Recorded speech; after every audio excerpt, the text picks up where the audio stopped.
Good morning, people. Down here on the river, obviously, tide's heading out. You're starting to see a little bit of debris in the water. Things are starting to melt a touch inland.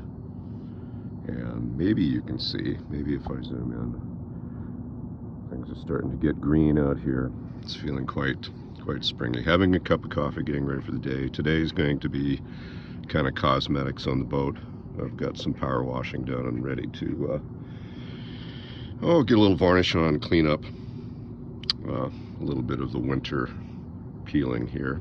Acres of teak, obviously, to deal with, but I always kind of enjoy doing that. Anyway, lovely day. I'm glad to see again the interest in the I-thou relating and the dialogos language that I'm using for that. The dialogue with life, I find that kind of poetic and a nice way to phrase it. I would say that I'm hoping that there starts to appear a certain kind of method to my madness, perhaps.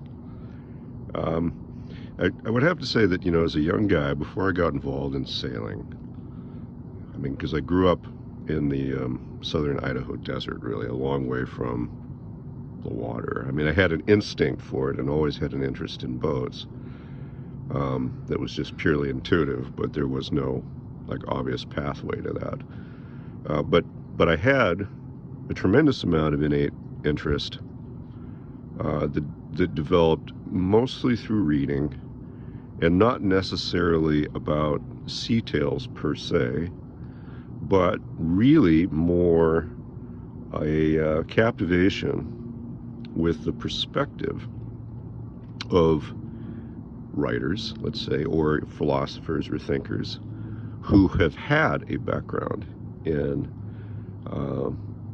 maritime stuff. If one looks especially at Western literature, one finds that seafarers are very disproportionately represented among writers, thinkers, and elsewise. It's really quite surprising. Of the names that you know that are the big names, an awful lot of them had something to do with the ocean. And I was interested in just what it was that gave them the insight to do the writing that they did, and what it was in the experience of being a seafarer that engendered that. In some ways, intuitively anticipating this idea of relationship. What was the relationship that they had developed with the ocean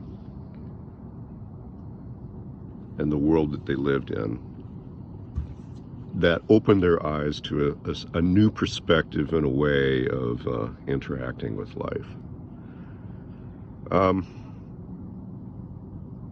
As well, you know that I'm a big believer in habitat being a primary determinant of one's particular character, and that there are certain attributes of your nature that will become amplified if you live in some ways and crushed if you live in other ways.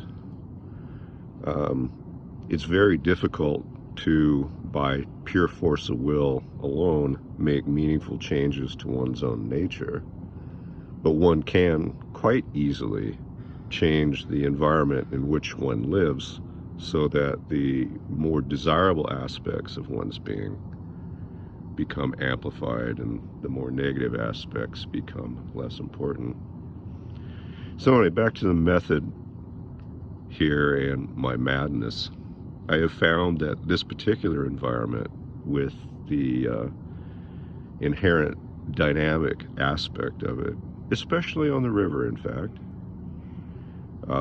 to see the seasons come and go so viscerally, and the tide in and out 4 times a day, every day, and to see the migration of the waterfowl all year round, and to have a real relationship with this living, dynamic environment, even though I'm in the heart of a major city, in fact. You can hear the city noise.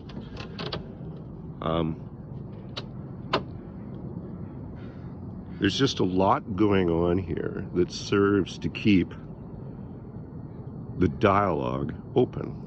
and forces me, without any virtue or anything. It just simply makes it necessary to always have eyes open and ears open, and to be aware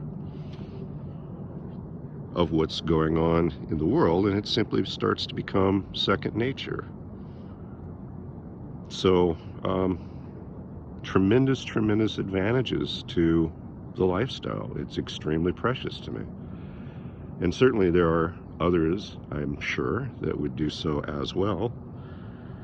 But this is the one that I know. It works really well, and I would recommend it. Just thought I would share that with you this morning.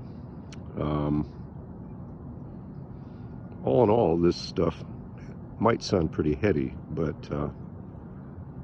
it really involves practical choices. Cheers, people.